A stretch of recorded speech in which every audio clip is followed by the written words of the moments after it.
Hello friends, ಎಲ್ರಿಗೂ ಕೂಡ ನಮಸ್ಕಾರ. ಇವತ್ತೊಂದು ಡ್ರಿಂಕ್ ಅಂದರೆ ಈ ಚಳಿಗಾಲದಲ್ಲಿ ಯಾವ ಥರ ಒಂದು ಡ್ರಿಂಕ್ ಮಾಡ್ಕೊಳ್ಬೋದು. ಮೊನ್ನೆ ಒಂದು ಚಾಕ್ಲೇಟ್ ಡ್ರಿಂಕನ್ನು ಹೇಳಿದೆ, ಅದೇ ರೀತಿ ಇವತ್ತು ಕ್ಯಾರೆಟನ್ನು ಬಳಸಿಕೊಂಡು ಒಂದು ಡ್ರಿಂಕನ್ನು ತೋರಿಸ್ತಾ ಇದ್ದೇನೆ. ಈ ವಿಂಟರ್ ಟೈಮಲ್ಲೆಲ್ಲ ಬಿಸಿಯಾಗಿ ಕುಡಿದ್ರೆ ಒಳ್ಳೇದು, ಯಾಕೆಂದರೆ ಕೆಮ್ಮು ಅಂಥದ್ದೆಲ್ಲ ಜಾಸ್ತಿ ಇರ್ತದೆ. ಈ ಒಂದು ವೆದರಿಗೆ ನಾವು ಡಿಟಾಕ್ಸ್ ಜ್ಯೂಸ್ ಆ ಥರ ನಾವು ಬೀಟ್ರೂಟು ಕ್ಯಾರೆಟ್ ಎಲ್ಲ ಹಾಕಿ ಜ್ಯೂಸ್ ಕುಡಿತೇವಲ್ಲ, ಅದನ್ನು ಕುಡಿಯೋದ್ರ ಬದಲು ಈ ಥರ ಡ್ರಿಂಕ್ ಮಾಡ್ಕೊಂಡು ಕುಡಿದ್ರೆ ತುಂಬಾ ಒಳ್ಳೆಯದು. ಯಾಕೆ ಅಂತ ಹೇಳಿದರೆ ವಿಂಟರಲ್ಲಿ ಹಸಿ ತರಕಾರಿಗಳನ್ನೆಲ್ಲ ಸ್ವಲ್ಪ ಅವಾಯ್ಡ್ ಮಾಡಿದರೆ ಒಳ್ಳೆಯದು. ಹಸಿಯಾಗಿ ಅದು ಕುಡಿಲಿಕ್ಕೆ ಕೂಡ ಅಷ್ಟು ಹಿತ ಅಂತ ಅನಿಸೋದಿಲ್ಲ, ಆರೋಗ್ಯಕ್ಕೆ ಕೂಡ ಅಷ್ಟು ಒಳ್ಳೆಯದಲ್ಲ. ತಂಪಾಗಿ ಕುಡಿಯುವಂಥದ್ದು, ಸ್ವಲ್ಪ ಬಿಸಿ ಬಿಸಿಯಾಗಿಯೇ ನಾವು ಆಹಾರವನ್ನು ಸೇವಿಸಿದರೆ ಆರೋಗ್ಯಕ್ಕೆ ತುಂಬಾ ಒಳ್ಳೆಯದು. ಈ ಒಂದು ಡ್ರಿಂಕ್ ಅನ್ನ ಹೇಗೆ ಬೇಕು ಅನ್ನೋದನ್ನ ಇಲ್ಲಿ ಇಟ್ಟಿದ್ದೇನೆ ನಾನು. ಇಲ್ಲಿ ಮಖಾನ ಬೇಕು ಇದಕ್ಕೆ, ಈ ಡ್ರಿಂಕ್ ಅನ್ನ ಮಾಡಲಿಕ್ಕೆ. ಹಾಗೆ ಇಲ್ಲಿ ಡ್ರೈ ಫ್ರೂಟ್ಸ್, ಈ ಡ್ರೈ ಫ್ರೂಟ್ಸಲ್ಲಿ ಒಂದು 10 ಬಾದಾಮಿ ಇದೆ, 5-6 ವಾಲ್ನಟ್ ಇದೆ, ಹಾಗೆ ಪಂಪ್ಕಿನ್ ಸೀಡ್ ಅಂತ ಹೇಳ್ತೇವಲ್ಲ ಸೀಡ್ಸ್, ಅದು ಒಂದು 2 ಚಮಚದಷ್ಟು ಪಂಪ್ಕಿನ್ ಸೀಡ್ಸ್ ಇದೆ. ಈ ಥರ ಇರೋ ಪಂಪ್ಕಿನ್ ಸೀಡ್ಸ್, 4-5 ವಾಲ್ನಟ್, ಒಂದು 10 ಬಾದಾಮು, ಇಷ್ಟು ತಗೊಂಡಿದ್ದೇನೆ. ಇದನ್ನೆಲ್ಲ ಹೇಗೆ ಮಾಡೋದು, ಈಗ ಈ ಡ್ರಿಂಕನ್ನು ಹೇಗೆ ಪ್ರಿಪೇರ್ ಮಾಡೋದು ಅನ್ನೋದನ್ನು ನೋಡೋ ಬನ್ನಿ. ಮೊದಲಿಗೆ ನೋಡಿ, ಇಲ್ಲಿ ಮಕ್ಕನವನ್ನು ನಾವು ರೋಸ್ಟ್ ಮಾಡಿಕೊಳ್ಳುವ. ಅದಕ್ಕೆ ಇಲ್ಲಿ ಒಂದು ಕಬ್ಬಿಣದ ಪಾತ್ರೆಯನ್ನು ಇಟ್ಕೊಂಡಿದ್ದೇನೆ. ಈ ಮಕ್ಕನವನ್ನು ಹುರ್ಕೊಳ್ಬೇಕು. ಮಕ್ಕನ ಮತ್ತು ಡ್ರೈ ಫ್ರೂಟ್ಸ್ ಎಲ್ಲ ಏನಿದೆ ಇದನ್ನು ನಾವೀಗ ಒಂದು 3 ನಿಮಿಷ ಫ್ರೈ ಮಾಡ್ಕೊಳ್ಬೇಕಾಗತ್ತೆ.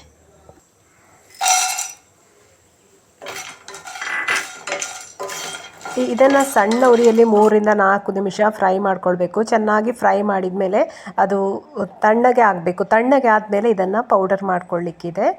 ತುಂಬಾ ಒಳ್ಳೆಯದು. ಈ ಥರ ನೀವು ರೆಡಿ ಮಿಕ್ಸ್ ಮಾಡಿಕೊಂಡು ಇಟ್ಕೊಳ್ಬೋದು. ಡೈಲಿ ಡ್ರಿಂಕ್ ಮಾಡುವಾಗ ಪ್ರತಿ ಸಲ ಈ ಥರ ಹುರಿಬೇಕು ಅಂತ ಇಲ್ಲ. ಇದನ್ನು ನೀವು ಹುರಿದಾದ್ಮೇಲೆ ಪುಡಿ ಮಾಡಿ ಇಟ್ಕೊಂಡ್ರೆ ನಿಮಗೆ ತಕ್ಷಣ ಡ್ರಿಂಕ್ ಮಾಡ್ಕೊಳ್ಬೋದು. ಹಾಗೆ ಇಲ್ಲಿ ಕ್ಯಾರೆಟನ್ನು ಬೇಯಿಸ್ಕೊಳ್ತಾ ಇದ್ದೇನೆ. ಹಸಿ ಹಾಕೋದ್ರಿಂದ ಬೇಯಿಸುವುದು ತುಂಬ ಒಳ್ಳೆಯದು.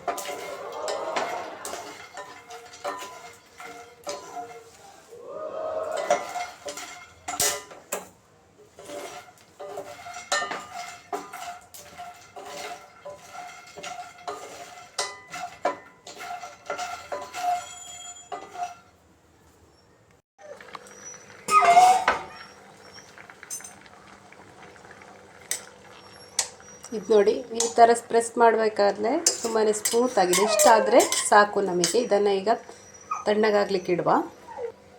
ಈಗ ನೋಡಿ, ನಾವು ರೋಸ್ಟ್ ಮಾಡ್ಕೊಂಡ ಡ್ರೈ ಫ್ರೂಟ್ಸ್ ಕೂಡ, ಈಗ ಮಕ್ಕನ್ನ ಎಲ್ಲ ಕೂಡ ತಣ್ಣಗಾಗಿದೆ. ಇದನ್ನು ಈಗ ಮಿಕ್ಸಿ ಜಾರ್ಗೆ ಹಾಕಿ ಪೌಡ್ರ್ ಮಾಡ್ಕೊಳ್ಬೇಕು. ನೋಡಿ, ಇದು ಪೌಡ್ರ್ ಆಯಿತು. ಇದನ್ನು ಪೌಡ್ರ್ ಮಾಡ್ಕೊಳ್ಳುವಾಗ ತುಂಬ ಫಾಸ್ಟಾಗಿ ಮಾಡಬಾರ್ದು, ಗರ್ರ ಗರ್ರ ಗರ್ರ ಅಂತ ಮಾಡಬೇಕು. ಯಾಕೆಂದರೆ ವಾಲ್ನಟ್ಟಲ್ಲಿ ಎಣ್ಣೆ ಅಂಶ ಇರ್ತದೆ. ಅದಕ್ಕೋಸ್ಕರ ಈ ಥರ ಈ ಪಂಪ್ ನೋಡಿ ಎಷ್ಟು ಚಂದ ಬಂದಿದೆ. ಪೌಡರ್ ಕಾಣಿಸ್ತಿದೆಯಾ ನಿಮಗೆ? ಸೂಪರಾದ ಒಂದು ಹೈ ಪ್ರೋಟೀನ್ ಪೌಡರ್ ಅಂತ ಹೇಳ್ಬೋದು. ಇದನ್ನು ಎಲ್ಲ ಬೇಕು ಅಂತ ಇಲ್ಲ. ಈಗ ಡ್ರಿಂಕ್ ಮಾಡಲಿಕ್ಕೆ ಈ ಥರ ಮಾಡಿಕೊಂಡ್ರೆ ಇದನ್ನು ಡೈಲಿ ನೀವು ಯೂಸ್ ಮಾಡ್ತಾ ಇರ್ಬೋದು. ಈಗ 1 ಗ್ಲಾಸ್ ಮಾಡಲಿಕ್ಕೆಲ್ಲ ಸ್ವಲ್ಪ ಕಡಿಮೆ ಪ್ರಮಾಣದಲ್ಲಿ ಸಾಕಾಗ್ತದಲ್ಲ. ಸೊ ಇಷ್ಟು ಮಾಡಿ ಇಟ್ಕೊಂಡ್ರೆ ನೀವು ಡೈಲಿ ನೀವು night drink, evening drink, morning drink ಯಾವ ಥರ ಬೇಕೋ ನಿಮಗೆ ಹಾಗೆ ಕುಡಿಬೋದು. ತುಂಬ ಜಾಸ್ತಿ ಮಾಡ್ಕೊಳ್ಬೇಡಿ. ಈ ಥರ ಪೌಡ್ರ್ ಮಾಡಲಿಕ್ಕೆ ತುಂಬಾ ಈಸಿ ಇದೆ ಅಲ್ವಾ? ಏನಿದೆ, ಜಸ್ಟ್ ಒಂದು ಫ್ರೈ ಮಾಡ್ಕೊಳ್ಳೋದು, ಪೌಡ್ರ್ ಮಾಡ್ಕೊಳ್ಳೋದು 5 ನಿಮಿಷದಲ್ಲಿ ಆಗ್ತದೆ. ಸೊ ನೀವು ಇದನ್ನು ತುಂಬ ಪ್ರಮಾಣದಲ್ಲಿ ಮಾಡಿ ಇಟ್ಕೊಂಡ್ರೆ ಅದರ ಪರಿಮಳ ಆಗಿರ್ಬೋದು, ಫ್ಲೇವರ್ ಆಗಿರ್ಬೋದು ಹೋಗ್ತದೆ. ಅದಕ್ಕೋಸ್ಕರ ಸ್ವಲ್ಪ ಪ್ರಮಾಣದಲ್ಲಿ ಮಾಡಿ ಇಟ್ಕೊಳ್ಳಿ. ಈ ಥರ ನೋಡಿ, ಇಲ್ಲಿ 1 ಮಗ್ಗಷ್ಟು ಹಾಲಿದೆ. ಇದರಲ್ಲಿ ಅರ್ಧ ಇದೆ ಆಲ್ರೆಡಿ ನಾನು ಕಾಯಿಸಿದಂತಹ ಹಾಲು. ಅದರಿಗೆ ಇದನ್ನು ಬಿಸಿ ಆಗಲಿಕ್ಕೆ ಇಡುವ. ಇಷ್ಟು ಸಾಕು. ಉಳಿದದೀಗ ಗ್ರೈಂಡ್ ಮಾಡಲಿಕ್ಕೆ ಬೇಕು. ಈಗ ಗ್ರೈಂಡ್ ಮಾಡುವಾಗ ಹಾಲು ಹಾಕೊಳ್ಳುವ, ಸ್ವಲ್ಪ ಹಾಲು. ಹಾಗೆ ನಾವು ಬೇಯಿಸ್ಕೊಂಡಿಟ್ಟಿದ್ದೇವೆಲ್ಲ ಖರ್ಜೂರ, ಅದನ್ನು ಹಾಕೊಳ್ಳೋದು. ಖರ್ಜೂರ ಅಲ್ಲ, ಕ್ಯಾರೆಟ್. ಹಾಗೆ 2 ಖರ್ಜೂರ ಹಾಕಲಿಕ್ಕಿದೆ ನನಗೆ. ಅದಕ್ಕೆ ಕ್ಯಾರೆಟ್ ಹೇಳೋ ಬದಲು ನಾನು ಖರ್ಜೂರ ಅಂತ ಬಂತು ಬಾಯಲ್ಲಿ. ಈಗ ಇಲ್ಲಿ 2 ಖರ್ಜೂರವನ್ನು ಬಿಡಿಸಿ ಹಾಕ್ಕೊಳ್ಳು. ಅದರ ಬೀಜ ಬೇಡ. ಮಿಕ್ಸಿ ಜಾರಿಗೆ ಬೀಜ ಹಾಕ್ಕೊಂಡ್ರೆ ಅದು ಮತ್ತೆ ಕಷ್ಟ ಆಗ್ಬೋದು. ಹಾಗೆ ಇಲ್ಲಿ ಸ್ಪೈಸಸ್ ಅಂತ ಹೇಳಿ ಸ್ವಲ್ಪ ಸಿನಮನ್ ಚಕ್ಕೆ ಇದೆಯಲ್ಲ, ಅದರ ಪೌಡರ್, ಚಕ್ಕೆ ಪೌಡ್ರ್ ಸ್ವಲ್ಪ ಹಾಕ್ಕೊಂಡೆ. ಹಾಗೆ ಒಂದು 2 ಏಲಕ್ಕಿ ಹಾಕ್ಕೊಳ್ತೇನೆ. ಏಲಕ್ಕಿನ ಕುಟ್ಟಿ ಪುಡಿ ಮಾಡ್ಕೊಂಡಿದ್ದೇನೆ, ಅದನ್ನು ಹಾಕ್ಕೊಂಡೆ. ಹಾಗೆ ನಾವು ಮಕ್ಕನ್ನ ಡ್ರೈ ಇದು ಮಾಡ್ಕೊಂಡಿದ್ದೇವಲ್ಲ, ಇದನ್ನು ಒಂದು 2 ಚಮಚದಷ್ಟು ಹಾಕ್ಕೊಳ್ಳುವ. ಇಷ್ಟನ್ನು ಹಾಕ್ಕೊಳ್ಳುವ. ಈಗ ಇದನ್ನು ಸ್ಮೂತ್ ಪೇಸ್ಟಾಗಿ ಗ್ರೈಂಡ್ ಮಾಡಿಕೊಳ್ಳುವ. ಸ್ಮೂತಾಗಿ ಪೇಸ್ಟ್ ಆಯಿತು ನೋಡಿ. ಈ ಪೇಸ್ಟನ್ನು ಈಗ ತೆಕ್ಕೊಳ್ಳೋ ಒಂದು ಬೌಲಿಗೆ. ನೋಡಿ, ಬೌಲಲ್ಲಿ ಮಿಕ್ಸ್ ರೆಡಿಯಾಗಿದೆ. ಹಾಲು ಕೂಡ ಬಿಸಿ ಆಗ್ತಾ ಉಂಟು. ಹಾಕುವ. ಈಗ ಇದೆ ಹಾಲು ಕುದೀತಾ ಉಂಟು. ಮಿಕ್ಸ್ ರೆಡಿಯಾಗಿದೆ. ಇದನ್ನು ಈಗ ಇದಕ್ಕೆ ಹಾಕ್ಕೊಳ್ಳುವ.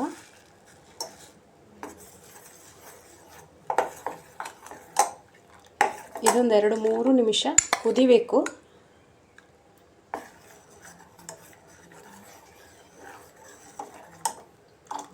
ಇದೊಂದು 3-4 ನಿಮಿಷ ಚೆನ್ನಾಗಿ ಕುದಿದ್ರೆ ನಮ್ಮ ಡ್ರಿಂಕ್ ರೆಡಿ ಆಯಿತು. ಆಮೇಲೆ ಕುಡಿಯೋದೆ. ಮಕ್ಕಳಿಗೆಲ್ಲ ಕೊಡೋದಾದರೆ ನೀವು ಬೇಕಾದರೆ ಸ್ವಲ್ಪ ಸ್ವೀಟ್ ಹಾಕ್ಕೊಂಡು ಕೊಡ್ಬೋದು. ಚೆನ್ನಾಗಿ ಇರ್ತದೆ ಇದು ಕುಡಿಲಿಕ್ಕೆ. ಹಾಗೆ ಮಕ್ಕಳಿಗೆ ಕೊಡ್ಬೋದು, ದೊಡ್ಡವರಿಗೆ ಕುಡಿಬೋದು, ಶುಗರ್ ಇದ್ದವರಿಗೆ ಕುಡಿಬೋದು. ಹಾಗೆ ತುಂಬ ಹೆಲ್ದಿ ಆದ ಒಂದು ಡ್ರಿಂಕ್ ಅಂತ ಹೇಳ್ಬೋದು. ಮಿಕ್ಸಿ ಜಾರಲ್ಲಿ ಮೆತ್ಕೊಂಡಿತ್ತಲ್ಲ, ಒಂದು ಸ್ವಲ್ಪ ನೀರು ಹಾಕಿ ಸೇರಿಸ್ಕೊಂಡೆ. ಇದನ್ನು ಈಗ ಒಂದು 3 ನಿಮಿಷ ಕುದಿಸಿಕೊಳ್ಳುವ. ಇದನ್ನು ಒಂದು ವಿಂಟರಲ್ಲಿ ಸ್ಪೆಷಲ್ಲಾಗಿ ನಾವು ಈ ಥರ ಡ್ರಿಂಕ್ ಕುಡಿದ್ರೆ ಆರೋಗ್ಯಕ್ಕೆ ತುಂಬಾ ಒಳ್ಳೆಯದು. ಹಾಗೆ ವೆಯ್ಟ್ ಲಾಸಲ್ಲಿ ಕೂಡ ಇದರಲ್ಲಿ ಡ್ರೈ ಫ್ರೂಟ್ಸ್ ಎಲ್ಲ ಹಾಕೋದ್ರಿಂದ ನಮಗೆ ಬೇಕಾದಂತಹ ನ್ಯೂಟ್ರಿಯೆಂಟ್ಸ್ ಎಲ್ಲ ಸಿಗ್ತದೆ. ಈವ್ನಿಂಗ್ಸ್ ನಮಗೆ ಕಾಫಿ ಟೀ ಎಲ್ಲ ಕುಡಿಯೋ ಬದಲು ಈ ಥರ ಮಾಡಿಕೊಂಡು ಕುಡಿಬೋದು. ಹಾಗೆ ಈವ್ನಿಂಗ್ಸ್ ಸ್ನ್ಯಾಕ್ಸ್ ಅದರ ಬದಲಾಗಿ ಈ ಥರ ಡ್ರಿಂಕ್ ಮಾಡಿಕೊಂಡು ರಾಗಿ ಮಾಲ್ಟ್ ಆ ಥರ ಎಲ್ಲ ಕುಡಿತೇವಲ್ಲ, ಹಾಗೆ ಕ್ಯಾರೆಟ್ ಮಿಲ್ಕನ್ನು ನಾವು ಈವ್ನಿಂಗ್ಸ್ ಟೈಮಲ್ಲಿ ಕೂಡ ಕುಡಿಬೋದು. ತುಂಬಾ ಚೆನ್ನಾಗಿರ್ತದೆ. ಮಾರ್ನಿಂಗ್ ಕಾಫಿ ಟೀ ಅಂದರೆ ಕಾಫಿ ಟೀ ಬಿಡ್ಲಿಕ್ಕೆ ಆಗೋದಿಲ್ಲ ಅಲ್ಲ, ಅದೇ ಕಾಫಿ ಟೀ ಕುಡಿಯೋದವರು ಈ ಥರ ಡ್ರಿಂಕನ್ನು ಮಾಡಿಕೊಂಡು ಕುಡಿಬೋದು. ನಾನು ಮಾರ್ನಿಂಗ್ ಡ್ರಿಂಕಿಗೆ ಇದನ್ನು ಅಪ್ಲೈ ಮಾಡುವ ಅಂತ ಹೇಳಿದರೆ ನನಗೆ ಟೀ ಇಲ್ಲದೆ ಆಗೋದೇ ಇಲ್ಲ. ಹಾಗಾಗಿ ನಾನು ಮಾರ್ನಿಂಗ್ ಒಂದು ಟೀ ಕುಡಿತೇನೆ. ಟೀ ಕುಡಿಯೋದಿಲ್ಲ ಅಂತ ಹೇಳುವವರು ಈ ಥರ ಡ್ರಿಂಕನ್ನು ಮಾಡಿಕೊಂಡು ಕುಡಿಬೋದು. ಈಗ ನೋಡಿ, ಇದು ಕುದೀತಾ ಉಂಟು. ಇನ್ನು ಇದನ್ನು ಸರ್ವ್ ಮಾಡಿಕೊಳ್ಳುವ. ಇದು ಚೆನ್ನಾಗಿ ಕುದಿದ ಮೇಲೆ ನಾವು ನಮ್ಮ ಸರ್ವಿಂಗ್ ಗ್ಲಾಸಿಗೆ ಇದನ್ನು ಸರ್ವ್ ಮಾಡಿಕೊಳ್ಳುವ. ನೋಡಿ, ಈ ಥರ ಸಣ್ಣ ಉರಿಯಲ್ಲಿ ಈ ಥರ ಕುದಿಲಿಕ್ಕೆ ಸ್ಟಾರ್ಟ್ ಆದಮೇಲೆ ನಾವು ಇದನ್ನು ಆಫ್ ಮಾಡಿಕೊಳ್ಳುವ. ಇನ್ನು ಸಾಕು. ನೋಡಿ, ನಮ್ಮ ಡ್ರಿಂಕ್ ರೆಡಿ ಆಯಿತು. ಸರ್ವ್ ಮಾಡಿಕೊಳ್ಳುವ.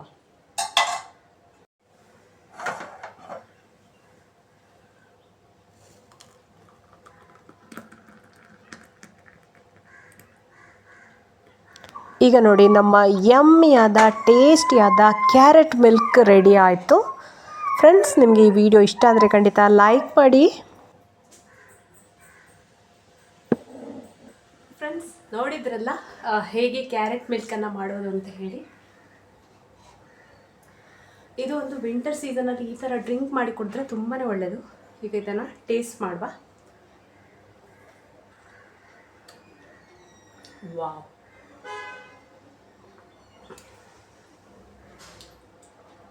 ಇದನ್ನು ನೀವು ಮಾರ್ನಿಂಗ್ ಡ್ರಿಂಕ್ ಆಗಿ ಆದರೂ ಕುಡಿಬೋದು, ಅಥವಾ 11 ಗಂಟೆ ಅಷ್ಟೊತ್ತಿಗೆ ಆದರೂ ಕುಡಿಬೋದು, ಸಾಯಂಕಾಲ 4 ಗಂಟೆ ಅಷ್ಟೊತ್ತಿಗೆ ಆದರೂ ಕುಡಿಬೋದು, ಅಥವಾ ನೈಟ್ ಬೆಡ್ ಟೈಮ್ ಆದರೂ ಕುಡಿಬೋದು. ಒಂದು ಗ್ಲಾಸ್ ತುಂಬ ಲೋ ಕ್ಯಾಲರಿ ಕ್ಯಾರೆಟ್ ಮಿಲ್ಕ್ ಅಂತ ಹೇಳ್ಬೋದು. ಇದಿಲ್ಲೂ ದನದ ಹಾಲು, ಹಸುವಿನ ಹಾಲಿನ ಬದಲು ಬಾದಾಮ್ ಮಿಲ್ಕ್, ಕೋಕೋನಟ್ ಮಿಲ್ಕ್ ಆ ಥರ ಹಾಲನ್ನು ಕೂಡ ಇದರಲ್ಲಿ ಯೂಸ್ ಮಾಡ್ಬೋದು. ಸೂಪರಾಗಿದೆ. ಫ್ರೆಂಡ್ಸ್, ನಿಮಗೆ ಈ ವಿಡಿಯೋ ಇಷ್ಟ ಆದರೆ ಖಂಡಿತ ಲೈಕ್ ಮಾಡಿ. ಹಾಗೆ ಈ ಚಾನಲನ್ನು ನೀವು ಫಸ್ಟ್ ಟೈಮ್ ನೋಡೋದಂತಾದರೆ ಖಂಡಿತ ಸಬ್ಸ್ಕ್ರೈಬ್ ಆಗೋದನ್ನು ಮರಿಬೇಡಿ. ಹೀಗೆಯೇ ಬೇರೆ ಬೇರೆ ವೆಯ್ಟ್ ಲಾಸ್ ರೆಸಿಪೀಸ್ ಜೊತೆ, ವರ್ಕೌಟ್ ಜೊತೆ ನಾನು ಮತ್ತೆ ಬರ್ತೇನೆ. ಅಲ್ಲಿವರೆಗೆ ನಮಸ್ಕಾರ. Bye bye. Take care.